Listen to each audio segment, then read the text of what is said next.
ഇന്നത്തെ നമ്മുടെ ഇഫ്താർ special snack bread pocket ആണ് കേട്ടോ. ഇതൊരു പകുതി കഴിച്ചാൽ തന്നെ നല്ല പോലെ വയറ് ഫില്ലാവും. അപ്പോൾ അതെങ്ങനെ റെഡിയാക്കാൻ നോക്കാം കേട്ടോ.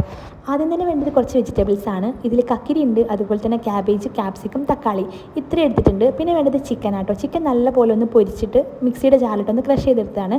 സാധാരണ നമ്മൾ യൂസ് ചെയ്യുന്ന നോർമൽ മസാല തന്നെ തേച്ചിട്ട് പൊരിച്ചെടുത്തതാട്ടോ. ഇനി ഇതൊരു ബൗളിലേക്ക് ഇട്ട് കൊടുത്തിട്ടുണ്ട്. ഇനി ഇതിലേക്ക് ആവശ്യം മയണൈസ് ആണ്. അതുകൊണ്ട് തന്നെ മിക്സിൻ്റെ ജാറിലേക്ക് ഒരു 3 അല്ലി വെളുത്തുള്ളിയും അതുപോലെ തന്നെ ഒരു മുട്ട ഫുള്ളായിട്ടും ഒരു മുട്ടയുടെ വൈറ്റ് പോർഷന് മാത്രം ഇട്ട് കൊടുത്തിട്ടുള്ളൂ കേട്ടോ. ഇനി കുറച്ച് സൺഫ്ലവർ ഓയിൽ വെച്ചിട്ട് നല്ലപോലെ അടിച്ചെടുക്കുക. ഉപ്പും കുറച്ചിട്ട് കൊടുക്കണം കേട്ടോ. എന്നിട്ട് കുറച്ചായിട്ട് ഓയിൽ വെച്ചിട്ട് ബാക്ക് സ്പീഡ് വെച്ചിട്ട് അടിച്ചെടുക്കുമ്പോൾ തന്നെ നല്ല അടിപൊളിയായിട്ടുള്ള തിക്കായിട്ടുള്ള മയണൈസ് കിട്ടും. ഈ ഒരു തിക്നെസ് മതി, കാരണം അത് കുറച്ച് നേരം വെക്കുമ്പോൾ വീണ്ടും തിക്കാവും കേട്ടോ. ഇനി നമുക്ക് ഈ ഒരു ഫില്ലിങ്ങിലേക്ക് കുറച്ച് മയണൈസ് ചേർത്ത് കൊടുക്കാം, കുറച്ച് കെച്ചപ്പ് ഇട്ട് കൊടുക്കാം. ഇനി ഉപ്പ് വേണമെങ്കിൽ ഉപ്പും ചേർത്ത് കൊടുക്കാം. കുറച്ച് കുരുമുളക് പൊടിയും കൂടി ഇട്ടിട്ട് നല്ലപോലെ ഒന്ന് മിക്സ് ചെയ്യാം കേട്ടോ. കുറച്ച് സോയ സോസും കൂടി ചേർത്തിട്ടുണ്ടെങ്കിൽ നല്ല ടേസ്റ്റ് ഉണ്ടാവും. അപ്പോൾ ഇത്രയുള്ള നമ്മുടെ ഫില്ലിംഗ് ഇവിടെ റെഡി ആയിട്ടുണ്ട്. ഇനി നമുക്ക് ഇതൊന്ന് പാക്ക് ചെയ്തെടുക്കണം. അതിന് വേണ്ടിയിട്ട് കുറച്ച് മൈദാമാവും ഒരു ഇത്തിരി ഗോതമ്പ് പൊടിയും കൂടി ചേർത്തിട്ട് ഒന്ന് കുഴച്ചെടുത്താട്ടോ. നമ്മുടെ ചപ്പാത്തിക്കൊക്കെ ഡോ റെഡിയാക്കില്ലേ, അതുപോലെ റെഡിയാക്കിയതാണ്.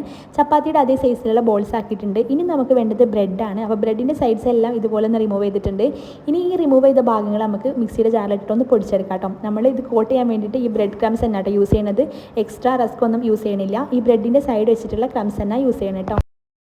ഇനി ഒരു ബൗളിലേക്ക് കുറച്ച് മയണൈസും കുറച്ച് കെച്ചപ്പും കൂടി ചേർത്തിട്ട് നല്ലപോലെ ഒന്ന് മിക്സ് ചെയ്ത് വെക്കാം കേട്ടോ. ഇത് നമുക്ക് ബ്രെഡിൽ സ്പ്രെഡ് ചെയ്യാൻ വേണ്ടിയിട്ടാണ്. ഇനി ഒരു ചപ്പാത്തി പരത്തിയതിനു ശേഷം അതിലേക്ക് ഒരു ബ്രെഡ് വെച്ച് കൊടുക്കുക. എന്നിട്ട് നമ്മൾ നേരത്തെ റെഡിയാക്കി വെച്ചാൽ ആ മിക്സ് ഒന്ന് ബ്രെഡിൽ സ്പ്രെഡ് ചെയ്തതിന് ശേഷം ഫില്ലിംഗ് വെച്ച് കൊടുക്കുക. നമ്മൾ ക്ലോസ് ചെയ്യാൻ യൂസ് ചെയ്യുന്ന ബ്രെഡിലും ഇതുപോലെ തന്നെ ഒന്ന് സ്പ്രെഡ് ചെയ്ത് കൊടുക്കുക കേട്ടോ. എന്നിട്ട് ഈ ഒരു ഷീറ്റ് വെച്ചിട്ട് നല്ലപോലെ ഒന്ന് കവർ ചെയ്ത് കൊടുക്കുക. ഇപ്പം ഒരു ബോക്സ് ടൈപ്പിലായി കിട്ടും, നല്ല രസമായിട്ടോ കാണാൻ. അപ്പോൾ ഇനി നമുക്കിതുപോലെ ഓരോന്നും ചെയ്തെടുക്കാം കേട്ടോ. ഇനി ഒരു ബൗൾ എടുത്തിട്ട് അതിലേക്ക് ഒരു മുട്ട പൊട്ടിച്ചൊഴിക്കുക, കുറച്ച് ഉപ്പും കൂടി ഇട്ട് കൊടുക്കുക കേട്ടോ. ഇനി ഓരോ ബോക്സും ആ മുട്ടയിൽ ഒന്ന് കോട്ട് ചെയ്തിട്ട് നേരെ ആ ബ്രെഡ് ക്രംസിൽ ഇട്ടിട്ട് ഒന്ന് കോട്ട് ചെയ്തെടുക്കുക. ഇങ്ങനെ ബാക്കിയുള്ള എല്ലാ പീസസും ചെയ്തെടുക്കുക കേട്ടോ. എന്നിട്ട് നല്ല തിളച്ച എണ്ണയിലിട്ടൊന്ന് പൊരിച്ചെടുക്കുക. അപ്പോഴേക്കും നമ്മുടെ അടിപൊളി ഇഫ്താർ സ്നാക്ക് ഇവിടെ റെഡി ആയിട്ടുണ്ട്. അപ്പോൾ ട്രൈ ആക്കാത്തവരുണ്ടെങ്കിൽ എന്തായാലും ഒന്ന് ട്രൈ ചെയ്ത് നോക്കണേ. നല്ല അടിപൊളി ടേസ്റ്റാണ്. കഴിച്ചാൽ നമുക്ക് വീണ്ടും ഉണ്ടാക്കി കഴിക്കാൻ തോന്നുന്ന ഒരു ഐറ്റം കേട്ടോ.